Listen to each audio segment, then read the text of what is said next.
I'm too interested. Can you take me to product features that you released and customers hated, but then turned into great features and they loved over time? And then one that you released, they hated, and it was because it was shit. Yeah, that's great. I mean, I have so many examples of the former. I mean, I think the most famous example here is definitely Stories. When Stories released, it wasn't immediate, overnight success. This is something that took months for the community to adopt and start to use and kind of get that flywheel, moving and get people comfortable with what this new thing was. But it obviously got there, and it got there in a really meaningful way. And I think in many ways it's changed the industry. So, I think that is the classic example. I think another one is the Snap Map, which, this was one where we had seen some emerging behaviors on the platform that really led us to believe that this would be very valuable. We knew a couple things that were unique about our platform. We knew that this was a close friend platform, right? This is a place where the people you friend are actually the people you know in real life. It's the people you trust. It's the people you confide in, right? This is your clique. It's your close friends. And so that allows us to do some things that might be more sensitive in broader social graphs, like location sharing.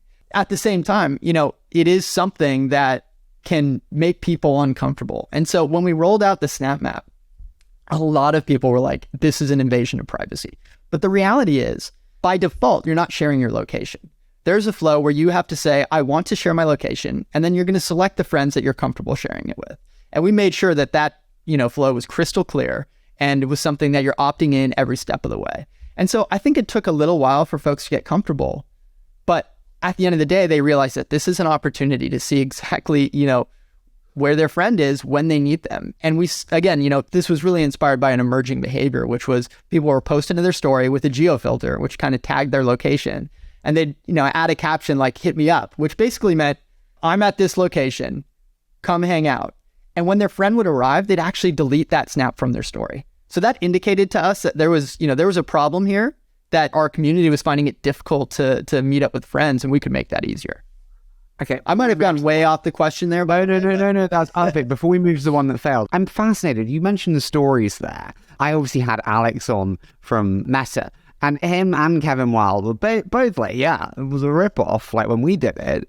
How do you guys feel and respond when you see a ripoff of a product that you created? I'm just interested. Yeah, no, it's a great question. I mean, I think that we've quickly become very comfortable with it. And we've recognized that this is going to be a reality. And I think more than anything, find it exceptionally motivating.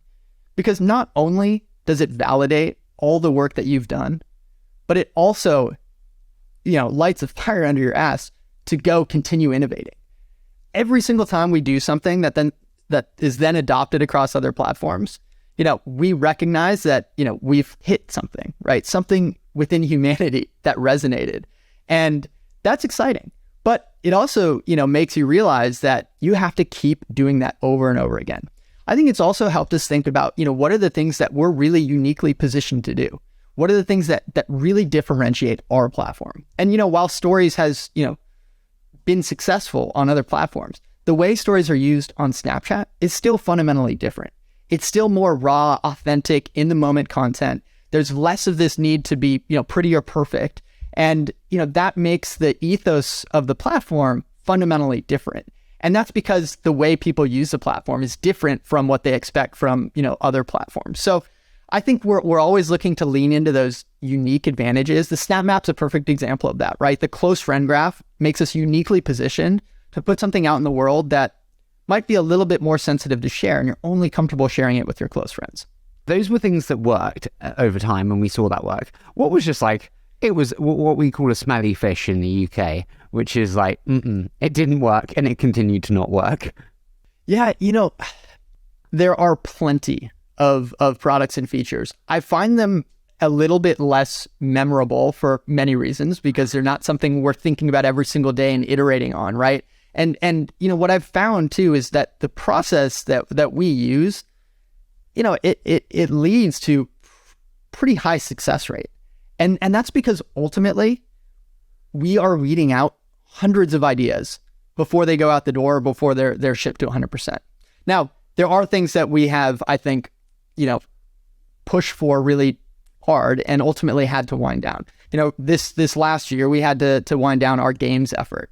We had a product that was built on the fact that our community was spending so much time in the same chat talking with one another. A lot of these conversations are synchronous in real time. That's the way people are spending time on Snapchat.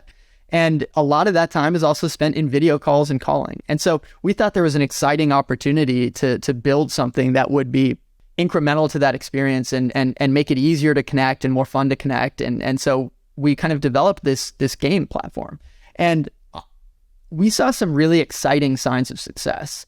And I think ultimately, what we've experienced, just given the environment we've been in over the last year, you have to wind down certain things in order to focus on the things that have the biggest opportunity. And it's not always because those things don't have a path to success, but sometimes it's because that path to success is too long or it's too distracting from the thing that's going to be most important long term. Essentially, I had Toby on the show from Shopify, and he said actually the best companies are defined by constraints. That said, constraints can be fucking annoying.